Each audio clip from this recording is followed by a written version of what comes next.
السلام علیکم دوستو، میں ہوں نعمان حیدر اور آپ دیکھ رہے ہیں ڈسکور دی فیکٹس۔ پیارے دوستو، خلیفہ ہارون رشید کے زمانے میں بہلول نام کے ایک بزرگ گزرے ہیں۔ ان کے حالات و واقعات تو آپ نے ضرور پڑھے اور سنے ہوں گے۔ یہ مجذوب قسم کے بزرگ تھے لیکن بڑی حکیمانہ باتیں کیا کرتے تھے۔ ہارون رشید بہلول کی بہت عزت کرتا تھا اور ان سے ہنسی مذاق کا بھی رشتہ تھا۔ ہارون کے دربار میں ان کی آزادانہ رسائی تھی۔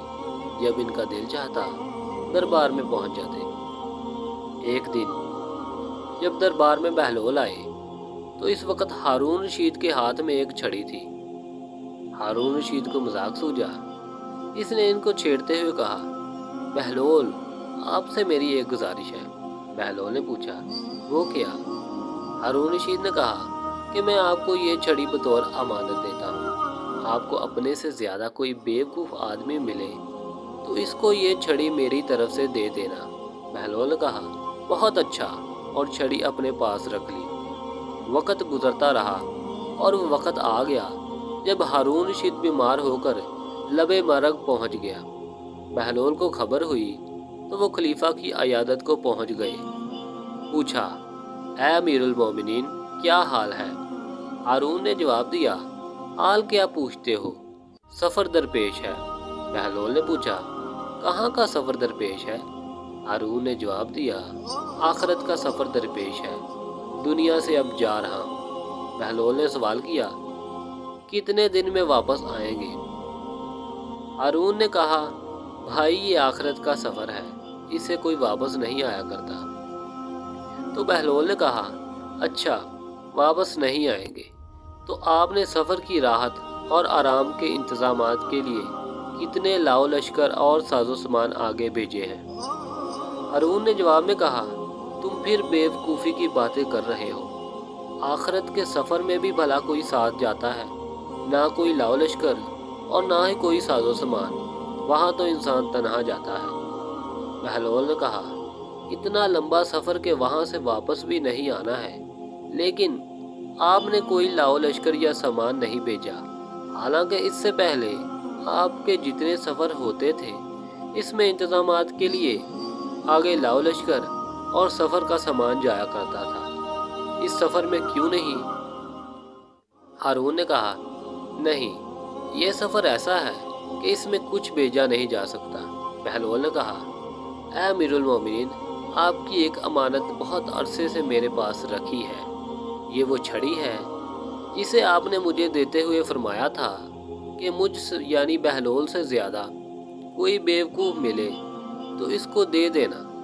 میں نے بہت تلاش کیا لیکن مجھے اپنے سے زیادہ بیوقوف آپ کے علاوہ کوئی اور نہیں ملا، اس لیے کہ میں یہ دیکھا کرتا تھا کہ اگر آپ کا چھوٹا سا بھی سفر ہوتا تو مہینوں پہلے اس کی تیاری ہوا کرتی تھی۔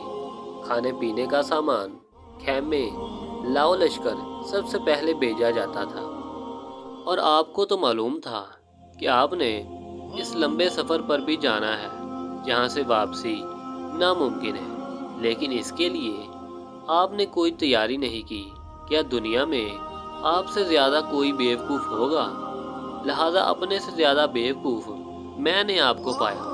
اب آپ کی یہ امانت آپ کو مبارک ہو۔ یہ سن کر ہارون رشید رو پڑا اور کہا، بہلول، تم نے سچی بات کی۔ ساری عمر ہم تمہیں ہی بیوقوف سمجھتے رہے، لیکن حقیقت یہ ہے کہ حکمت کی بات تم نے ہی کہی ہے۔ واقعی ہم ہی بیوقوف ہیں، ہم نے اپنی عمر ضائع کر دی اور اس آخرت کی سفر کے لیے کوئی تیاری نہیں کی۔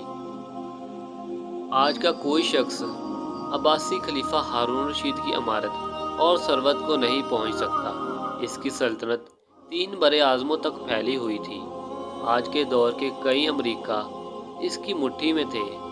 مکمل عقل مندی، دانش مندی اور حکمت کے ساتھ اتنی بڑی سلطنت پر بخیر و خوبی حکومت کرنے والا اس دنیا سے جاتے ہوئے اس بات کی تصدیق کرتا ہے کہ وہ عقل مند نہیں بلکہ بیوقوف تھا کہ دنیاوی سفر کے لیے تو وہ لاؤ لشکر اور ساز و سامان کا انتظام کرتا رہا، لیکن اپنی آخرت کے سفر کے لیے اس نے ایسا کچھ نہیں کیا۔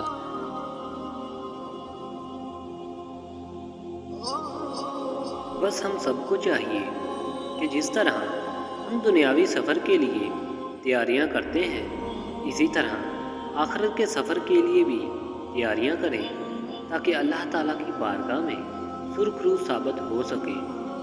اور آخر میں دعا ہے کہ اللہ تعالیٰ ہم سب کو اپنے بامراد جنتی بندوں میں شامل فرمائے۔ اب میں آپ کو اسی طرح کی ایک اور انٹرسٹنگ اور انفارمیٹیو ویڈیو میں ملوں گا۔ تب تک اپنا اور اپنے دوستوں کا ڈھیر سارا خیال رکھیں۔